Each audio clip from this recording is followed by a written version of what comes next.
Hi, this is Bruce Buffer, your voice of the Octagon, and you're listening to MMA Mental. Welcome to this week's MMA Mental podcast, sponsored by UK Fightwear. Also, our debut show on the new MMA Victor Radio. MMA Victor Radio will be bringing 5 brand new shows to you each week. We'll have we'll have one show every weekday. So the schedule, just so everyone knows, on a Monday we'll have the Early Stoppage podcast hosted by Jay Jeans. Tuesday we'll see Word on the Street, which is hosted by Ramses, which will be a live show. Wednesday we'll see the MMA podcast hosted by Jake, also be a live show. Thursday we'll have the MMA Roundtable, which will be hosted by Jake. We'll have myself on there, Patrick from MMA Mental, Jay from the Early Stoppage, Chris from MMA Podcast, and Ramses from Word on the Street. And then Friday will be the MMA Mental Podcast, which of course is my show. So we've got 2 great guests lined up this week. First of all, earlier in the week we spoke to Frank Trigg. I was lucky enough to meet Frank when I was in Sweden at the UFC on Fuel TV card, and I arranged an interview with him there, so it was great to get him on the show. And then we speak to our first Tough 17 contestant, hopefully first of many. I'll be looking to get as many of the cast on as I can, because it's always great speaking to the guys as they come out of the house. But we speak to Zak Cummings. It was great to get his inside view on the way things were in the house. It was really interesting. So yeah, here are our 2 interviews. Okay, we're now joined by UFC veteran Frank Trigg. First of all, Frank, just want to say a big thank you for joining us today. My pleasure. Thanks for having me down. It's taken a little while for us to get this together. I'm glad it finally worked out. I mean as well. I knew it was going to be worth sticking with anyway. Like I said to you, we bumped into each other in Sweden, and I'd said to you that I've been following your career for a long time, so I was certainly looking forward to speaking with you. Let's go right back to the beginning. Obviously, you started fighting professionally in 1997, and obviously at that time, mixed martial arts was not well known and was not established like it became now. What made you want to get into mixed martial arts?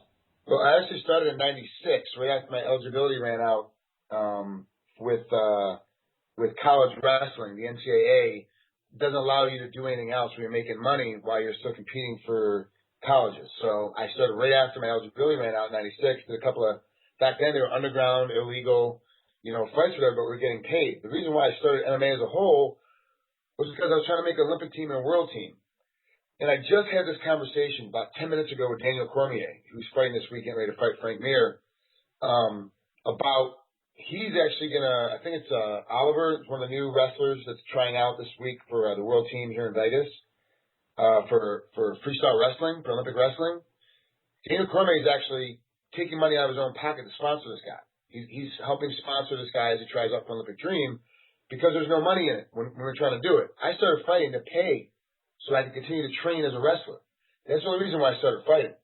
It was the next logical step. It was an easy way for me to make money while still trying to wrestle. And then I found out after the 2000 trials, when I lost to Brian Dolph, who ended up taking second in the trials, that I just was not going to make an Olympic team. I just was not going to be able to get in it all the way. So I moved to LA and started pursuing MMA full time at that point. And that was the end of, right in the middle of 2000, end of 2000, October or so, November of 2000, I moved to LA. Now, you said there about doing it full time, but before you did full time, you actually made your way over to Japan and fought in Japan, and of course you fought on one of the early Pride Fighting Championship events as well. First of all, what was it like fighting in Japan, and secondly, what was it like fighting for Pride? Because obviously at one stage, Pride was considered bigger than the UFC. So what was it like fighting in Japan and fighting for Pride? Well, you gotta remember, not only did I fight for Pride, I also commentated for them. I commentated their last 10 shows. I was their main color guy for America. Like I did all the analysis work whenever they were being aired in America. So for me, I was with them at Pride 8. I fought Fabiano Iha, who he and I are real close friends. We fought each other in Pride 8, became friends after that. And then I went all the way through and commentated from Pride 20 through Pride 33, 34, and then it got purchased up by the UFC and closed it down. Going over there back in the day, even as a commentator, we got so much. The fan appreciation is ridiculous over there. It's a warrior society. Japan, their number one sport still is sumo. It's still sumo is their number one sport. They're still a a fight country. They have a fight culture. The difference over there of like all Japanese fans versus American fans, the Japanese understand the ground game because of judo.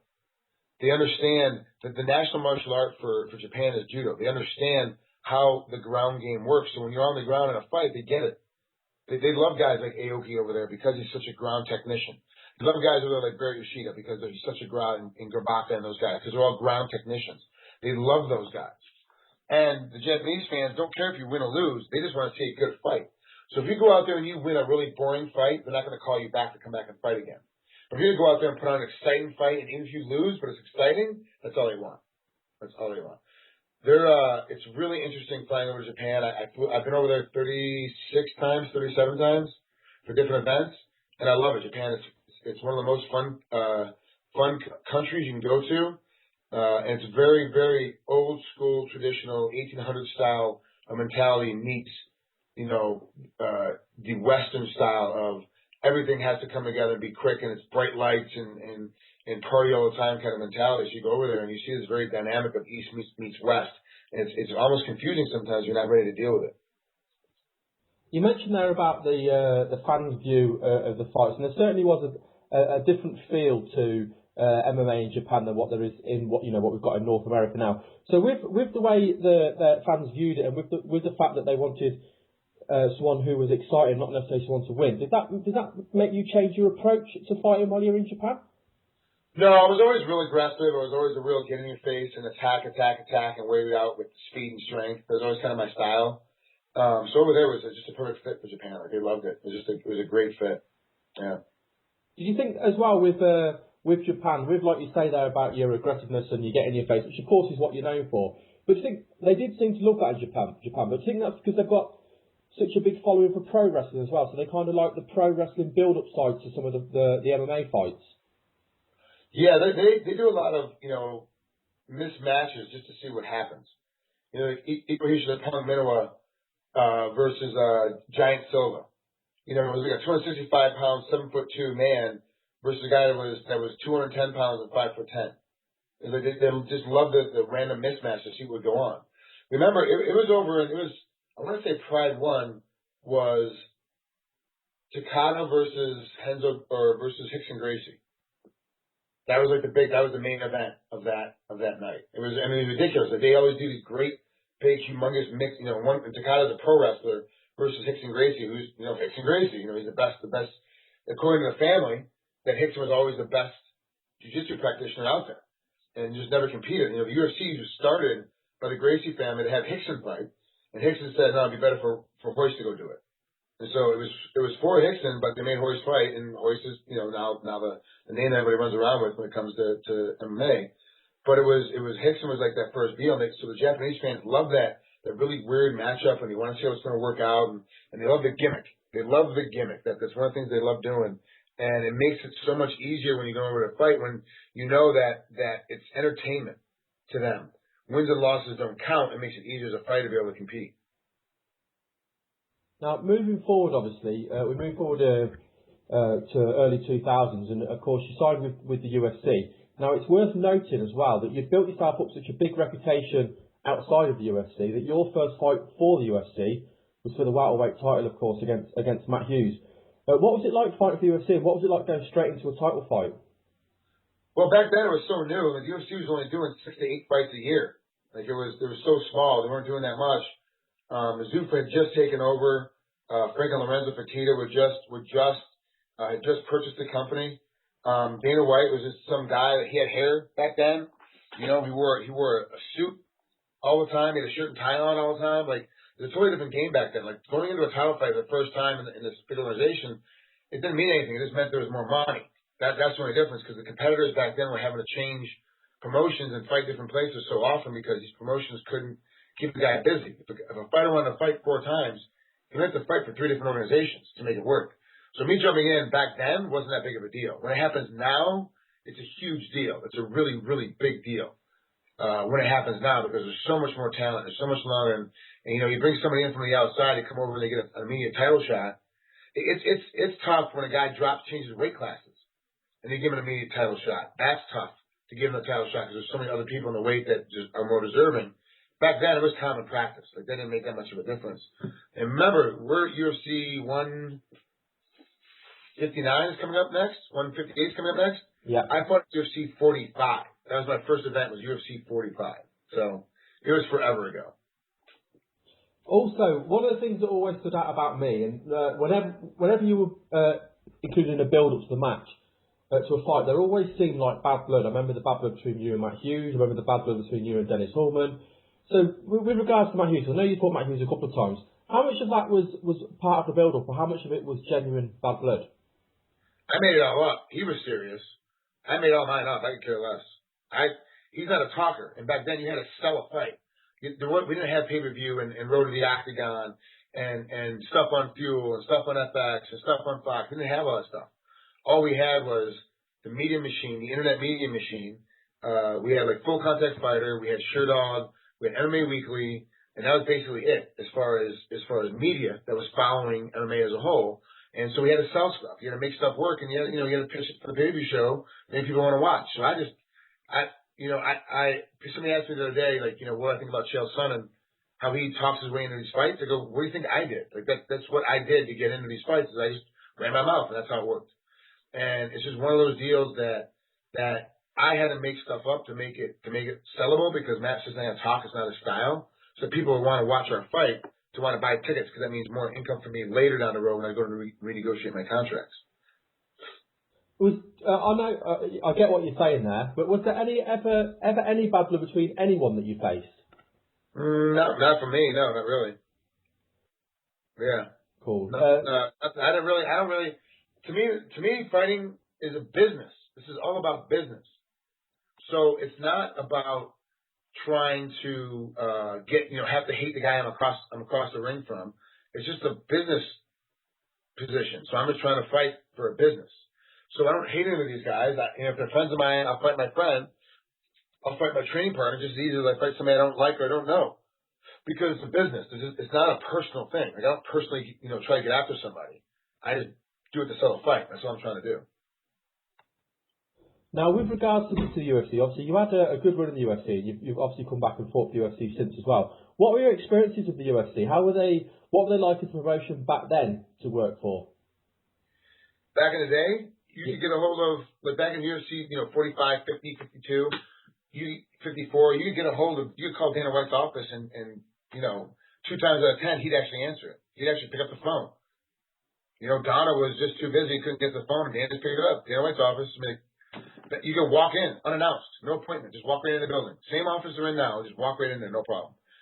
Now, when you try to get the office, you have to be announced. There's fingerprints to get in. You have to have a fingerprint on file to get in and out of any of the doors. They're all locked and backlocked.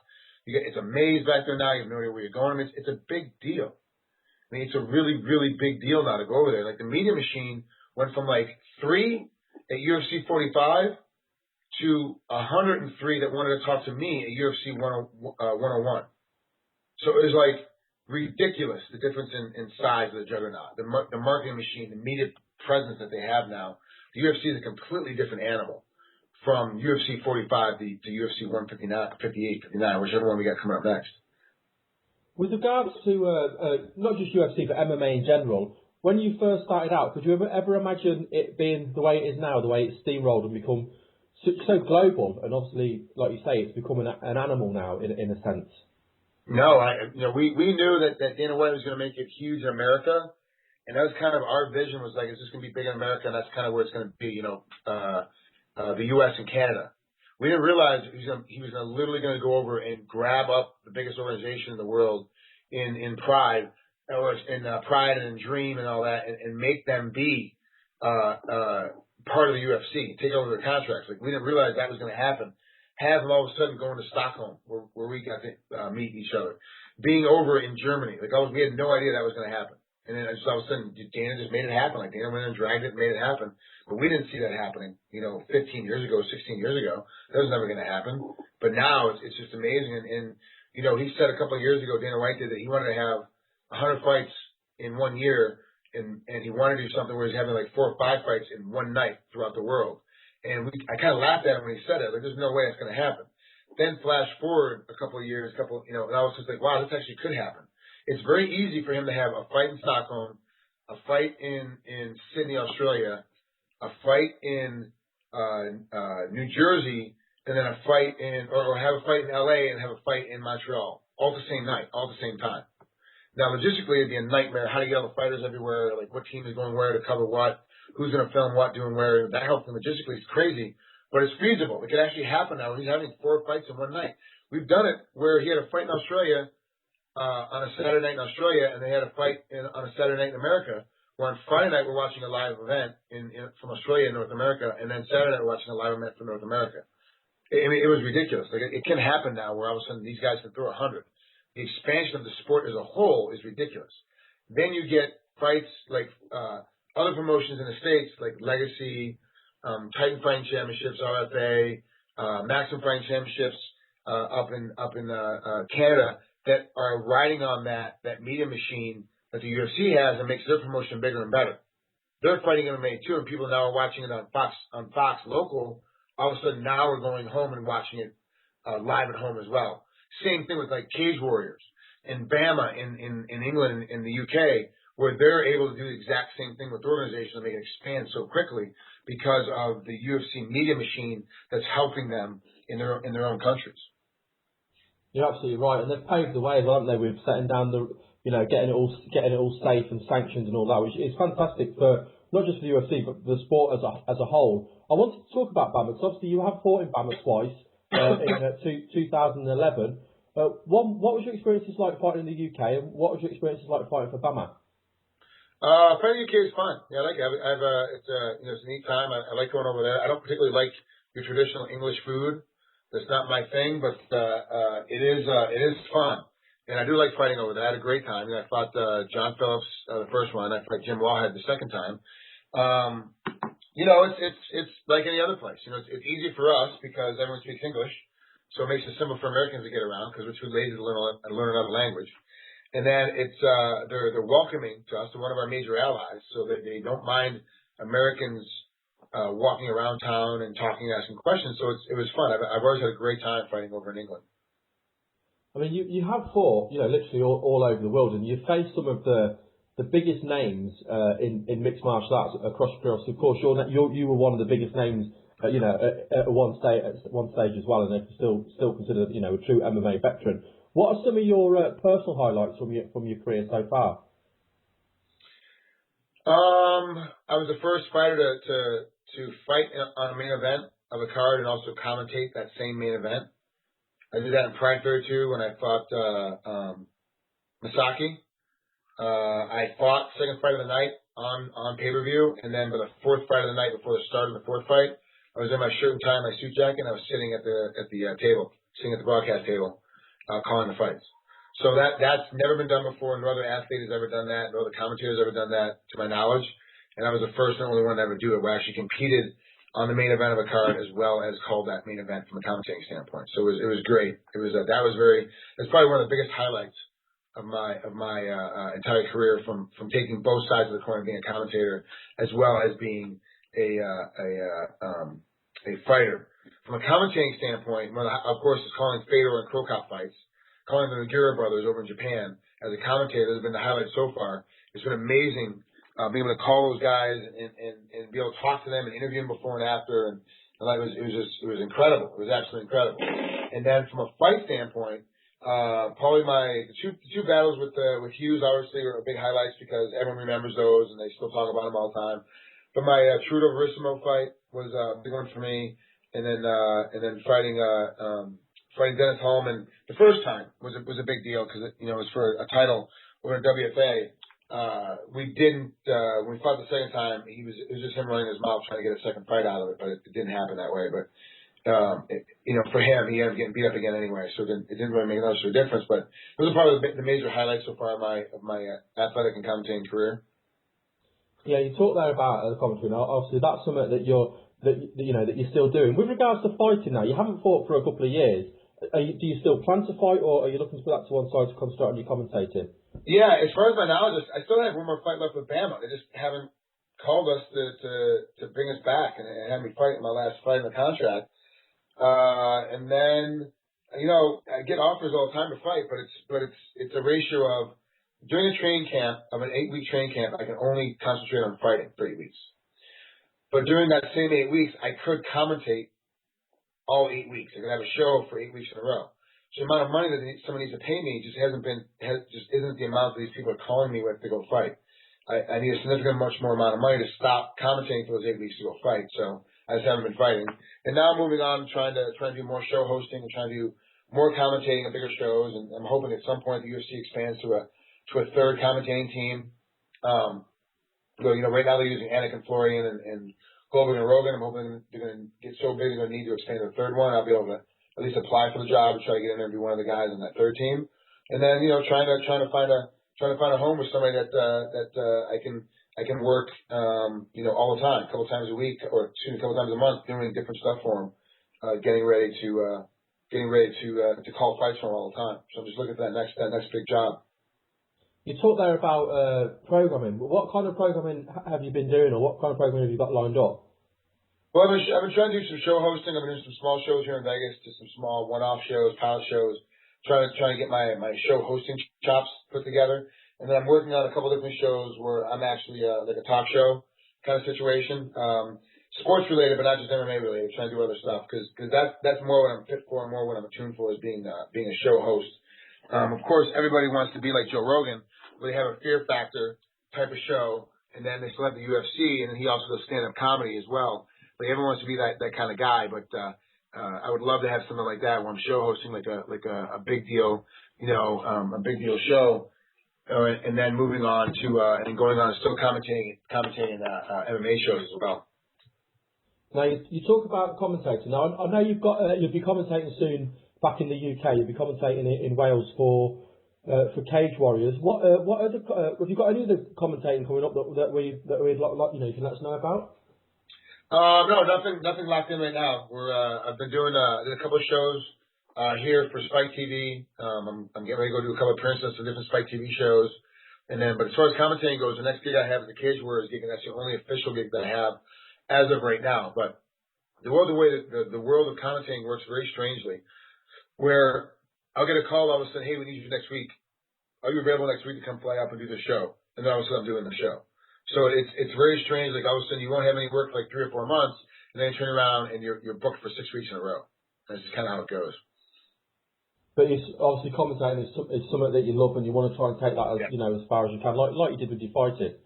Right. I do a couple of weekly shows. I'm on the Fight Network. I do a weekly show on the Fight Network up in Canada.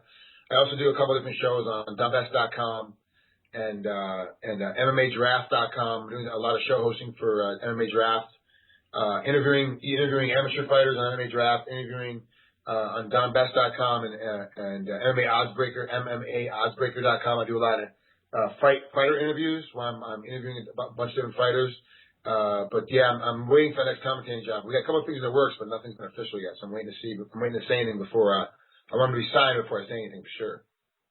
Cool. Well, I really appreciate you coming on. Like I said, it was a real pleasure getting a chance to meet you and shake your hand and have a picture taken with you in Sweden. I was really pleased you agreed to come on the show. Before I let you go, I've got one last question to ask you, then I'm going to give you a chance to do a few shout-outs. I recently interviewed Bruce Buffer, and we talked about different things. And one of the things that came up was a funny story with you and him play fighting in the lift. I wondered if you could give me your take on that story. I have no idea. I have no recollection of what he's talking about at all.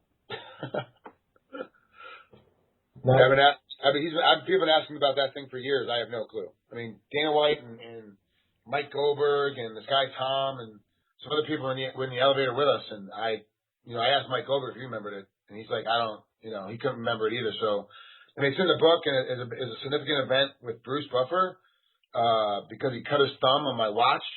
But as far as what actually went down and what happened, I couldn't tell you. I have no clue. Okay, no problem. Well, it's been a real pleasure having you on to today's show. And just before I let go, give you a chance to any shout-outs. Want to shout out any friends, family, anybody you want to shout out at all? No one in particular. I've just been, like I said, keep checking out. It's Frank Trigg, usually one word, on all the social apps, on Facebook, on Instagram, on Twitter. Like I'm all in that same space, underneath the same name. And then keep checking out MMA Draft, MMA Oddsbreaker, and DonBest.com for my videos that I put up every week. Cool. I'll post some links to those sites as well underneath the interview. So thank you very much for being on today's show, Frank.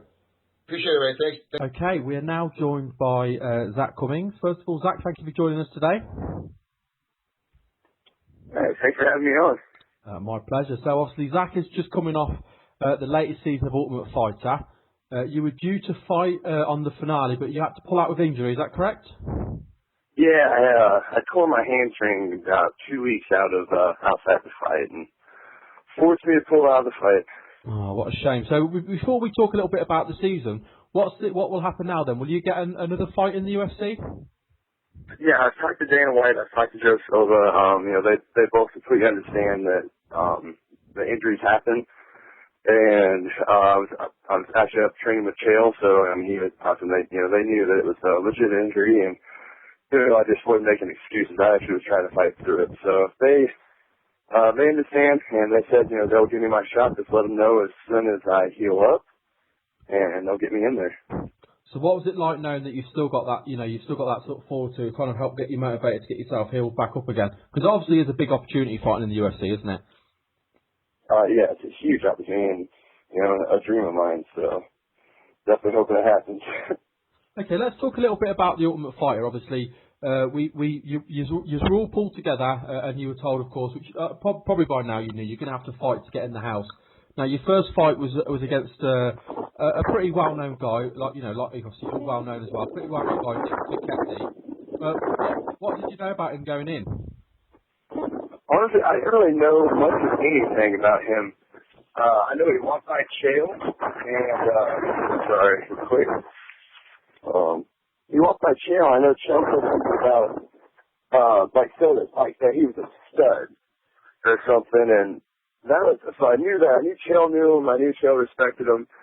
A few guys around the gym was kind of talking about him, knowing that he was a real tough wrestler and everything. So all I really knew is that Chael respected him, knew he was good, and that he was a very good wrestler. That's about all I went off of. And the funny thing is, when I walked into the locker room to train, or to warm up for my fight, Vinny was in there, and was asking, who's fighting Nick Spaghetti and all this stuff, and everyone's like, oh, Zach is, and it was Vinny's wrestling coach. I'm like, I felt like I was set up pretty much, to get beat. I mean, Chael respected the guy, knew the guy. I mean, Chael's locker room and his coaches.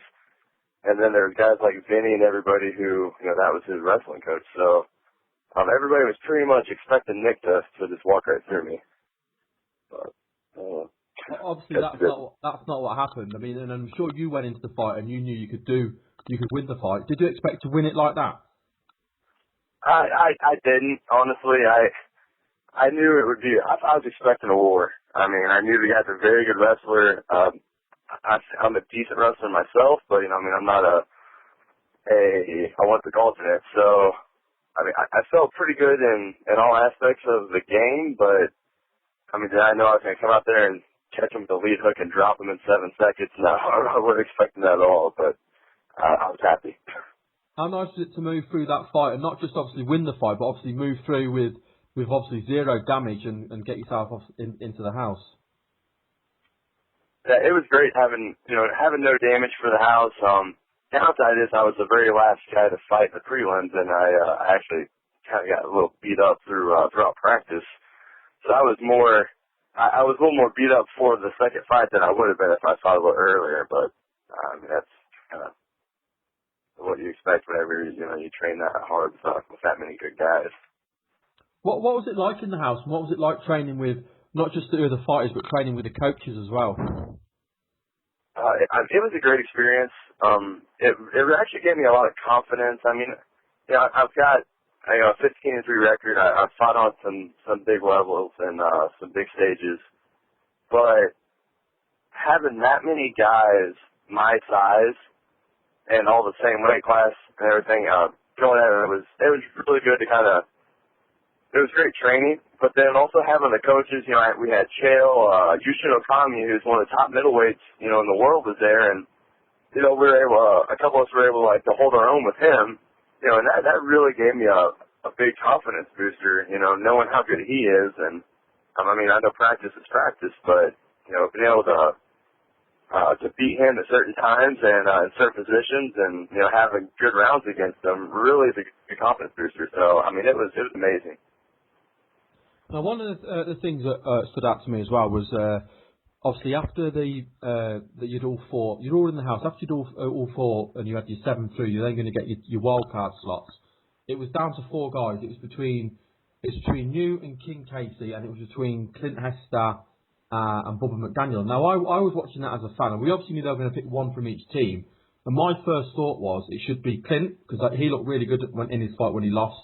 And it should have been you. You had a pretty close fight. If I remember rightly, your fight, it looked like you'd won a round and he'd won a round, but of course ended up giving like a 10-10 round or something, and you obviously lost a close decision. Where King Casey, he didn't look that great in his fight, and he kind of gassed out. So I thought you two should have been the wild card. Were you surprised at the wild card picks? I was very surprised. I didn't know. I knew Clint and Bubba would be a pretty, you know, it'd be a toss-up because, you know, they both were submitted, but, you know, they both actually had pretty decent fights and everything.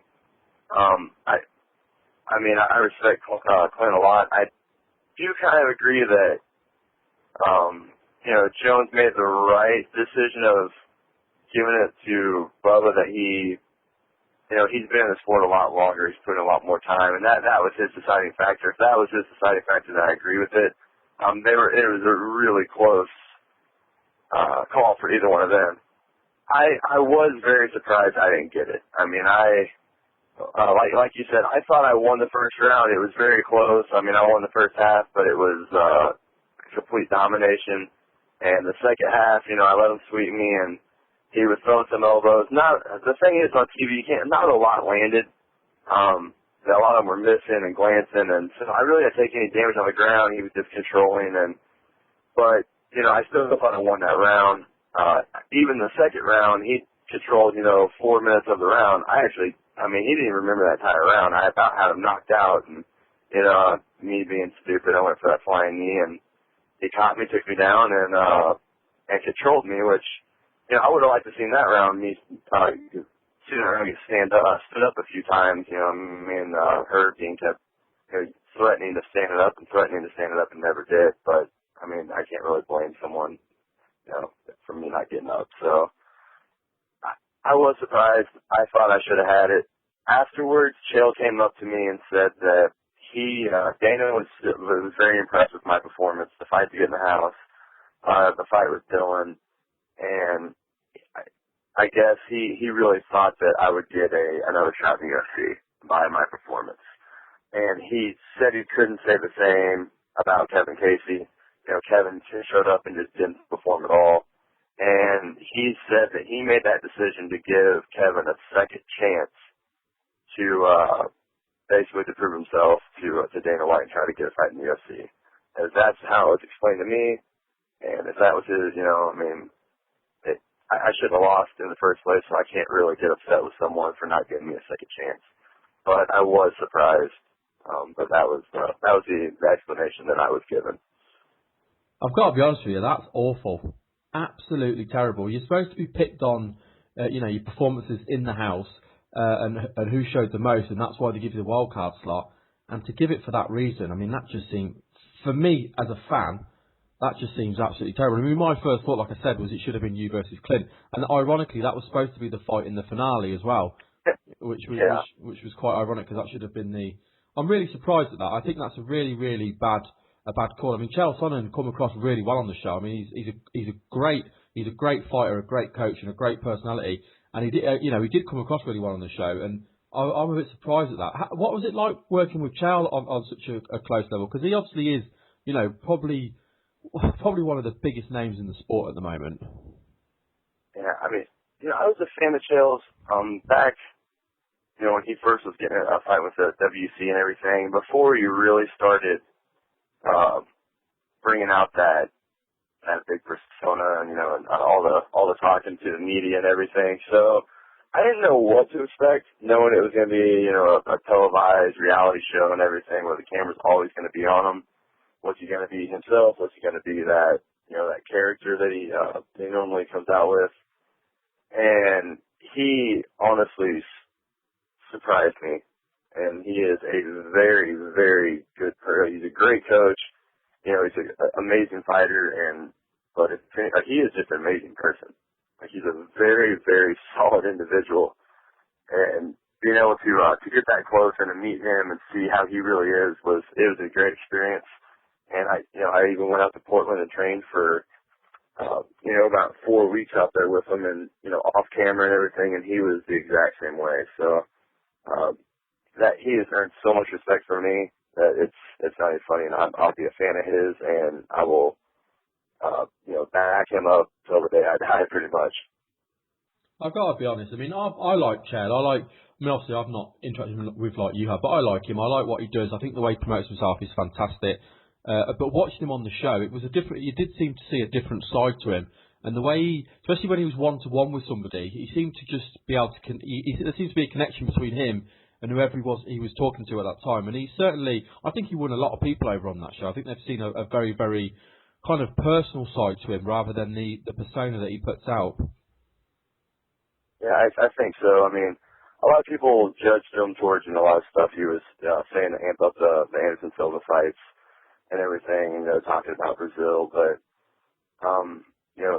he really just found a good way to sell himself and market himself, and that's kind of what he was doing. But the real Chael Sonnen is what you see on the show, and I think a lot of people realize that, and that's why he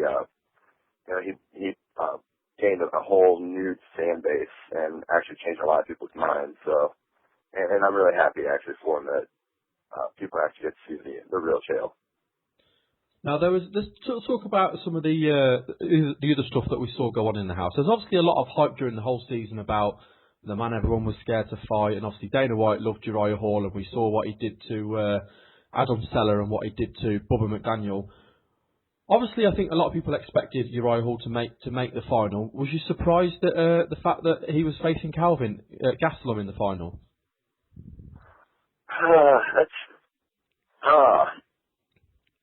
It's different. It's very different because when we're training every day, we're all competing. Kelvin was definitely probably the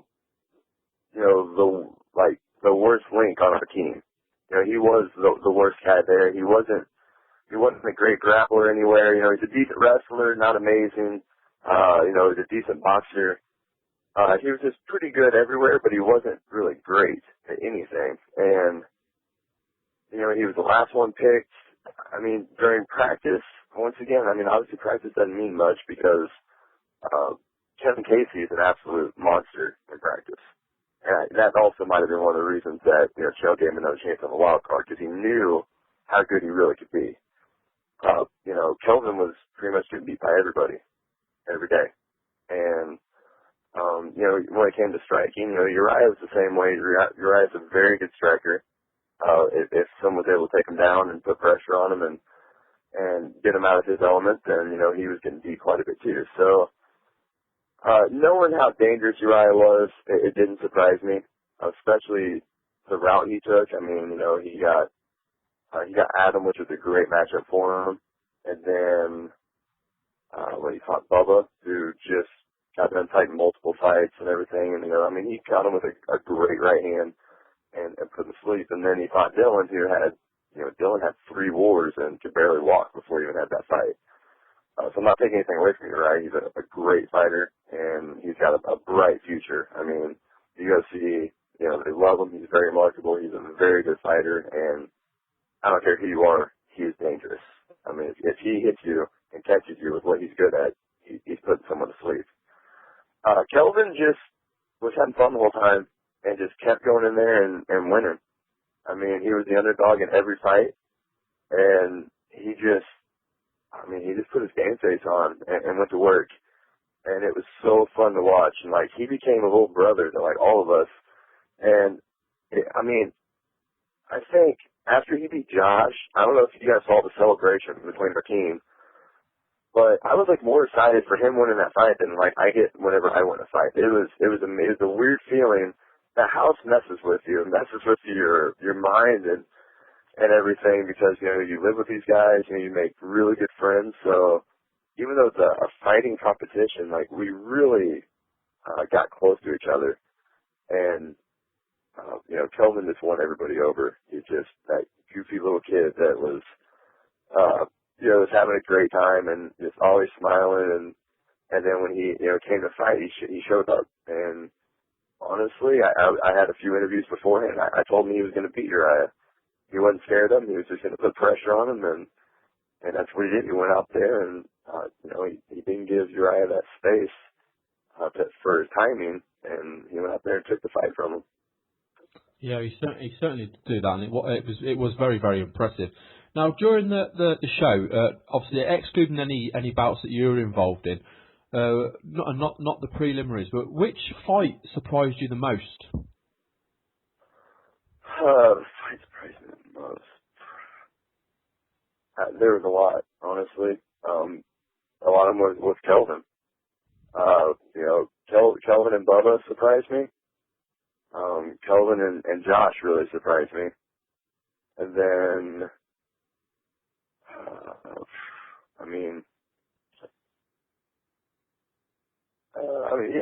Uriah and Bubba, that was a surprise. I mean, even though I thought, Uriah could, have the potential to catch Bubba and stuff like that, I didn't expect anything to be, a 9-second knockout. I mean, it was just very fast, and it just happened. But,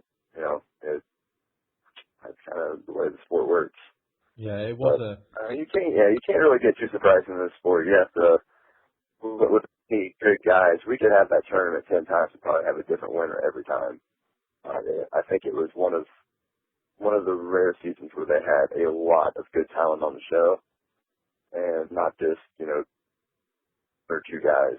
That was pretty much you know who's going to win it, and that was about it. So I don't know. Yeah, it's hard to be surprised to get that many good fighters together. It was a fantastic season, and it shows. That's why, obviously excusing yourself because you were injured, and obviously we had two of the guys on a week before in Sweden, but everyone who made the house got a fight, which wasn't the case for the previous event. Now, I know Patrick's eager to jump in. Before I do let him jump in, I just want to ask you one more thing.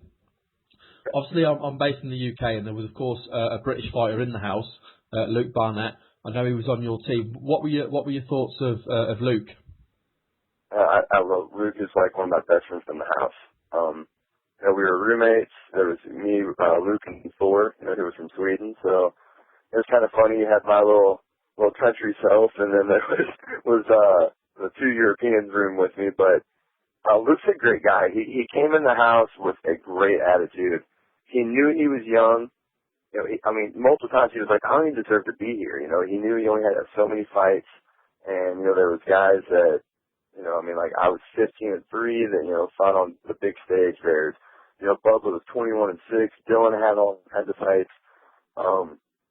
He really was just there for the experience, and he was just going to learn from the whole experience and just run with it and the exposure. And we had a good time we were there, and he learned, and he got so much better the time we were there. And then he was actually out in Portland training with me and Chael before the finale and stuff, get ready, and we stayed together and roomed together there again.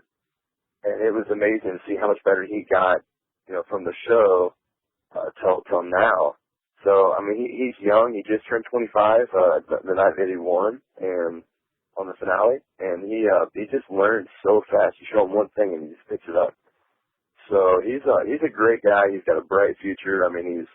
He's one of those where he's great interviewed. He's very marketable, and I honestly think the world of Luke, and I know that we'll be in touch and in contact for a long time, because I can't wait to go over there to the UK and train with him and see him as much as I can. Oh, that's great. It was great watching him on the show. He was a great ambassador for the UK as well, and he come across so well on the show, the way he carried himself, the way he trained, and of course he had great fights in the house with the flying knee, and then the war with Dylan, which he was winning at one stage. He even won a round off his back, which is very unusual in MMA. But I know Patrick's eager to jump in, so I'll let Patrick go. You good to go, Patrick? Yeah, sure am, Ray. And Zach, thanks again for your time. We really appreciate you coming on with us today. Oh, no problem, man. Thank you for having me on. It's great. Man, we're sure stoked to have you. So I want to go back just a little bit. Your last fight before you got on the Ultimate Fighter, you took on Brandon Newsom. You ended up winning in the first round. You slipped one of his punches beautifully. You took him down and just grinded him out. You ended up working your way to, I believe it was a mounted guillotine. Were you expecting him to come out so aggressive in that fight with his strikes? I really they threw that fight together like on a week or 2 weeks or whatever it was. I mean, I was supposed to have a fight somewhere else and the guy backed out on me, in like Nebraska or something, and a promoter was, putting a show on in my hometown. And Springfield was like, well, hey, how about we get you a fight?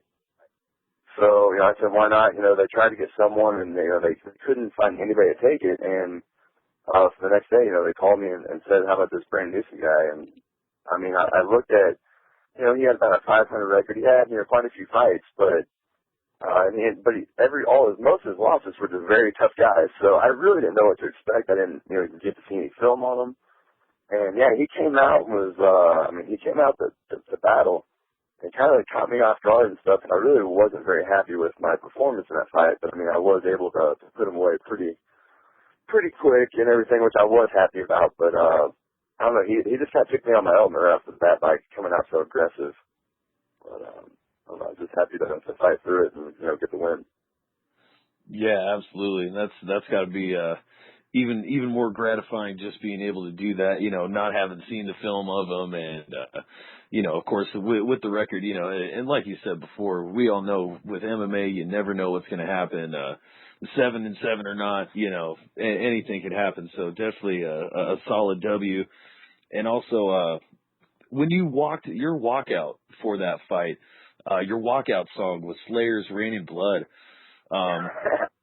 Are you a metalhead or was that the promoter's choice? That was the promoter's choice. I mean, I actually do have that CD, but I normally walk out to a little like rock country type stuff. Yeah, with them, I just didn't really care. They played whatever, and they went with Slayer. So, I mean, I do like the song, but I'm not a crazy metalhead. But I like a little bit of everything, and Slayer's definitely in my stack of CDs that I have. So, I wasn't too upset, but I didn't pick it. Well, that's cool. Got to keep the music selection well rounded, just like the skill set. So going back to the Ultimate Fighter, obviously, you guys talked about it a little bit on the show. You had tried out for the Ultimate Fighter. I think it was said 7 times. So how awesome was it when you finally get there to get that quick knockout over Nick Fichetti? I mean, that was brutal. Yeah, it was an amazing feeling, honestly. I mean, I tried out multiple times. It was, I went to 7 tryouts. I tried out 6. One of them was when they did U.S. versus U.K. They switched to the weight class after I already had like everything bought. So I went out there to support my teammates to try it out, but I didn't actually try it out. But still, 6 tryouts is enough. And after getting selected and everything, I mean, it was like, okay, finally I jumped through every hoop they wanted me to do over and over again. I'm here. It would be an absolute shame to lose this fight, and it's all for nothing. So, having that, the fight go the way it did was amazing. I mean, I didn't expect it at all. I know I've got heavy hands, and, he dropped his. I saw it. I just caught him with a solid hook and put him to sleep. So I was on cloud 9. I mean, I was incredibly happy. I proved to everybody that gave me the shot on the show that, they made the right decision. So it was a great feeling. Yeah, that's fantastic. So, and I know you and Ray talked about it a little bit. Your fight with Dylan, it was a solid fight. I think you were winning the stand-up. You tagged him up a little bit in the first round. You got the takedown. You busted him up, opened up a nice gash on the side of his head, had him bloody. And it really was a close first round, probably with you, just for damage. And like you said, there was a flying knee that led to his takedown, and he didn't land too much damage from the top, but I guess just the top position, he ended up getting the decision. So would you say that fight was a learning experience, and for the Ultimate Fighter experience overall? With that fight, I mean, I think I got the, you have to be exciting, for everybody to, for them to want to like you and want to put you on there, like that was like another shot right here. I just want to be as excited as I can. I'm following up a 7-second knockout. I thought I had him dazed and everything. I'm like, all right, well, let's go for something, flying knee. I just need I definitely learned that, take a breath and don't give them, a lot of time to recover, but, let's be smart and pick our shots and, be professional about it and not just, go outside like a little schoolgirl and try to just fly in with something. But, I don't know. So, I mean, I just really learned that, I know that I belong there. I know I belong with the best guys in the world. And I just, whenever I fight my fight, I'm very, very dangerous. And I just have to keep guys where I want them, and just put them in bad position and finish fights, and that's what I need to do, and that's what I plan on doing in the future. Beautiful. Well, you definitely showed a lot of great talent on the Ultimate Fighter and in your career leading up to that point. So, and again, just finally having made tough. It seemed like this season just really, it breathed a lot of new life into the series. The filming style was great. A lot of people were talking about it, the documentary style, they changed it up. But really more importantly, yourself and all the guys on the season, they came out to fight and they put on some great performances and the ratings showed that. How awesome was it for the season overall to go so well once you finally got there? The season went great. I went in, I've seen, multiple seasons of The Ultimate Fighter. One of my best friends, Michael Johnson, was on it and, made it to the finale and everything. So I was expected, some type of dipshit in the house, someone just acting an idiot and breaking things and everything. And we just didn't have it. Everybody was so professional and got along and meshed. Even, some people kind of was giving Uriah a hard time, and some people thought Colin was a little different. But no one really, pushed it, and everybody still had, even though, you got that many guys in the house for 7 weeks or whatever it was. Yeah, there's going to be little arguments, little temper tantrums, I guess. I don't know, but it wasn't that bad. No one freaked out. Everybody got along. It was amazing. The downside to that is, I had all these tryouts for Ultimate Fighter, which I probably would have walked through and won one of them. And I show up to the one where everybody is an amazing fighter, and it was the toughest season, hands down, of talent. So, I finally make it, and I got thrown into it. But then again, I'm tied to that title, of Tough 17, and everybody's going to remember it and know how good and how talented that season was. So, even though I didn't make it near as far as I planned on or should have and, could have, I'm still happy with the whole experience, and I would do it all over again. Beautiful. Well, I tell you what, Zach, we're definitely pleased to hear that you're going to be getting another shot. It definitely sounds that way. We want to wish you the best. Hopefully you heal up quick and come back 100%. And before we let you go, we just want to give you a chance. Give a shout out to your sponsors, Fight Camp, and feel free to let the fans know how they can get a hold of you on Twitter or Facebook. Yeah, definitely. The main thing I want to thank is, my family, my wife Amy for putting up with me for being gone so long, and Grindhouse MMA here in Kansas City, Springfield Fight Club down in Springfield, Missouri, and as of lately, One MMA, out there in Portland where Chael trains. They pretty much adopted me and took me on and showed me a lot. That was great. If you want to keep up with me, I've got, hit me up on Facebook, Zak Cummings. I have a fan page, Zak Cummings MMA, and on Twitter and Instagram is @Zak Cummings and ZAK. So hit me up, follow me, and I don't know, pay attention to all the goofy stuff I post and put on there, and I'll answer any questions anybody ever asks. So I really try to do my best with keeping up with fans and answering them as much as I can. We really appreciate your time today. I was really pleased when you agreed to come on the show. So it just, as Pat said, it's been an absolute pleasure having you on. So, thank you very much for your time. Yeah, thanks a lot, Zach. All right, thanks, guys. No problem. Bye. Okay, that was this week's show. I hope you enjoyed it. I hope you enjoyed our debut on MMA Victor. I'm working on guests for next week. I've got 3 guests tentatively booked. Obviously, always got to try and get things definitely confirmed, and sometimes interviews can be cancelled for whatever reason. But 3 guests I've been interacting with that have all agreed to come on the show. I just need to finalise things. Is another Tough 17 contestant, Bubba McDaniel, a Pride FC veteran, a real true veteran of the sport, Enson Inoue. He'll be known by you hardcore fans. And also a really going from hardcore, a veteran, to a modern day warrior, UFC bantamweight, and probably ranked maybe number 4 in the world at the moment, or maybe 5, number 4 or 5, depending on if you put him above or below Uriah Faber. But we've got Michael Mayday McDonald. I'm in talks with getting him on the show next week as well.